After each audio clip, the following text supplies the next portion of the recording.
Defending a medieval city against sieging waves of monsters, positioning your archers on walls tactically with building and civilization-like tile gameplay? Take my money. What's up guys, Marty here, looking at another indie game, and today we're taking a look at Becastled. As always with these videos, we want to answer a few questions. Should you play Becastled? Is it fun? And is it worth the money? If you're new here, I cover medieval fantasy strategy and survival games. I do gameplays, reviews, and guides. If you're into that, subscribe now for more of that kind of stuff. Now let's get into this. The game is set in a cutesy art style and you play in tiles similar to Civilization. It reminds me a lot of Northgard. That's like a Viking game, very similar, tile-based, you expand out. Or it reminds me of a little bit of Bad North as well, which is kind of a defendy style game similar to this. They're very indie, those two games, but hopefully someone can relate. If you like them, I think you'll like this. And the game is made by a small indie team from the Ukraine called Mana Potion Studios. And the game is currently in early access. It's got one mode, survival mode, and you can play the game for as long as you want. I went for unlimited because I didn't want it to end after like 50 rounds or 10 rounds or something. I just wanted to play until I was bored, and that worked well for me. You can make the game as difficult as you want by increasing the enemy power or increasing the scarcity of resources.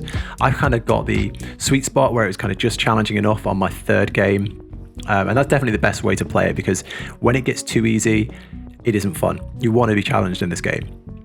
The game plays out, you place your castle, you grow out tile by tile, and you have these odd little men as your villagers and builders with these gold faces, and they look a bit like Higgs from Death Stranding if you've played that, but a lot less edgy. Then there's this basic city builder. You harvest wood, iron, gold, you manage happiness, population, and you keep everyone protected from the enemies. There's a base building menu split into like 4 areas. You've got a research section for like farming, sheep and cows, hunting boars and deer, mining, chopping trees, general city building stuff. There's a military tab. This is where the good stuff is for building defenses, training troops. There's like a scenery tab, which you place like vanity items to increase happiness. And then there's like general buildings, houses, storage, city building stuff. And then you go through building and upgrading your city as you go, managing your resources. And as the time ticks down, reminds me of like old Flash games. As time ticks down, you're going to be attacked by waves of enemies. It starts out with like a small battle between like 5 soldiers on each side, but it quickly escalates to huge swarms, elite giants, siege weapons. They try and destroy your buildings, get up on your towers, try and snipe your archers. It gets really intense. And you get a highlight of where the enemy is going to come from, so you've got time to build defenses in that area. So it would highlight maybe a line of your town in blue, and they're going to attack from that area, so you have maybe a couple of minutes to build up defenses, move your archers on the walls. And this is where the game is really fun. So you can place the walls, place like siege weapons, man the walls with archers, protect them with your soldiers, build up stairs, intercept them at the right place. But there's also where the game shows its first flaw. It just needs to be a little bit more to do here. There's like 2 siege weapons, 3 warrior types, and archers. And as fun as the game is, if they added something like formations, behaviors, more troop types, there could be so much more depth. Like I said, physically laying out your siege weapons, archers on the wall is super fun. It feels awesome. It's something I've not really seen for a long time in these sort of games. And that's the premise of the whole game, really. It expands out like that until you take over the whole map and you've got all the resources, or you die. So you probably guessed it. Is the game fun?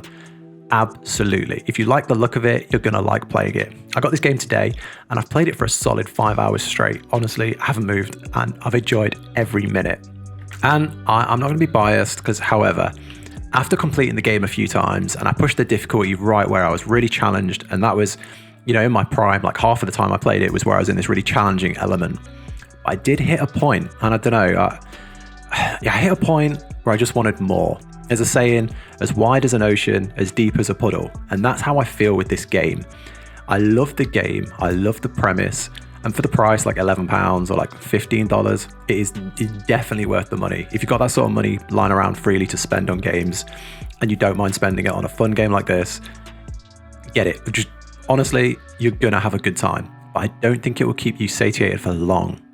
I think a lot of you are going to hit the same spot where I did, where you just want a bit more. You just want more to do. You want more depth. Every game will start to feel the same because there isn't enough different play styles. So yeah, the game's still in early access. So if I was to say, should you buy this game? I'd give you the caveat. If you don't mind spending $15 for a fun indie game, 100% buy it right now. If that's too much for you, wait for the full release until they flesh out the game a bit more troops, more modes, maybe an option where you can siege the enemy instead of just defending, maybe some random events outside of the waves like crops dying, earthquakes, spies or assassins, just something to just change it up, add a bit of flavor, because there's nothing else, there's nothing random to the game, it's very structured.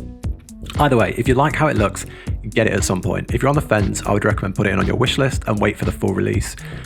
During that time, it may go on sale. If it does drop in price, if you're worried about the price, that's the time to get it. It is fun, and I'd recommend it. That's it. Amazing little game. Really like it. Look forward to seeing how it develops. Such a cool idea. If you like these style of videos, drop a like, subscribe to the channel for more. And that's it. Have a good day, and I will catch you in the next one.